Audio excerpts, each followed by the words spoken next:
iji wee kwalite ọmụmụ a na-etinye n'ọrụ kachasị maka ụmụ akwụkwọ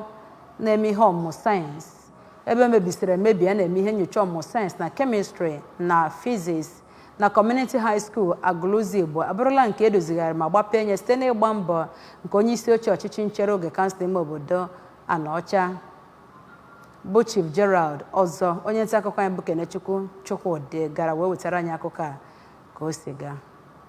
CHS, standing here for our show. We wish you happy day. We wish you eternal life, and we wish you a success life. Welcome.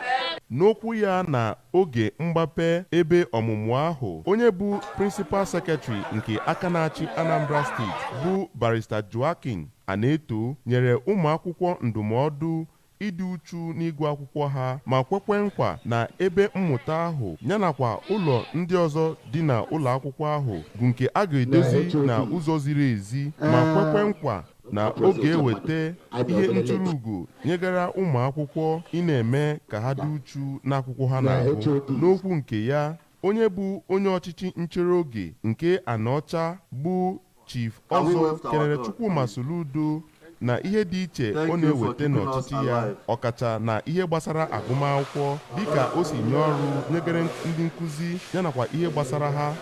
dịka ha si alụ ọrụ inye agụmakwụkwọ n'efu na ngalaba ndị ọzọ gbasara ọchịchị. Onye bụ onyeisi ụlọ akwụkwọ ahụ bụ Odoziakụ Celestina Obiechina onye kenere Chief Ozoh maka ọlụ ya jikwe otu oge ahụ kpọkuo ndị ezigbo mmadụ nọ n'Agụlụzi Igbo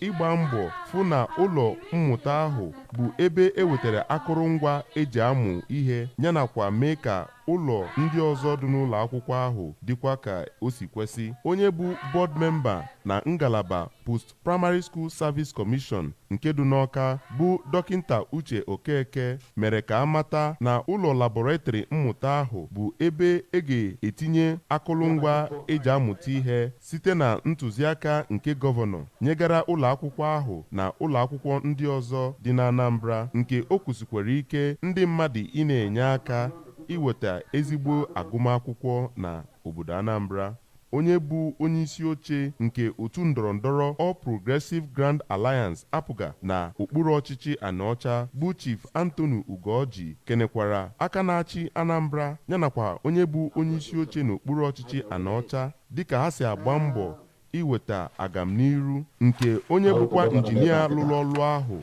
bụ Maazị Ikechukwu Ozoh kwuru na ụlọ ahụ bụ nke alụsiri ike bụkwa nke ga-anọ ọdụ. Mmemme ahụ bụ nke gosipụtara ịgbape ebe mmụta laboratory ahụ yanakwa ineba anya na ya dịka ụmụ akwụkwọ si mee ihe nnabata dị iche iche na oge mmemme ahụ. Emechakwara onye bụ onyeisi oche nke okpuru ọchịchị Anaocha bụ Chief Ozoh yanakwa ndị otu ya gara na ahịa dị na Akwaeze ebe kọmishọna na-ahụ maka ahụike na Anambra bụ Dọkịnta Afam Obidike tụrụ ntọala elu ebe a na-azụ ahịa na ahịa ahụ site na okpuru ọchịchị Anaocha. Aha m bụ Kenechukwu Chukwudị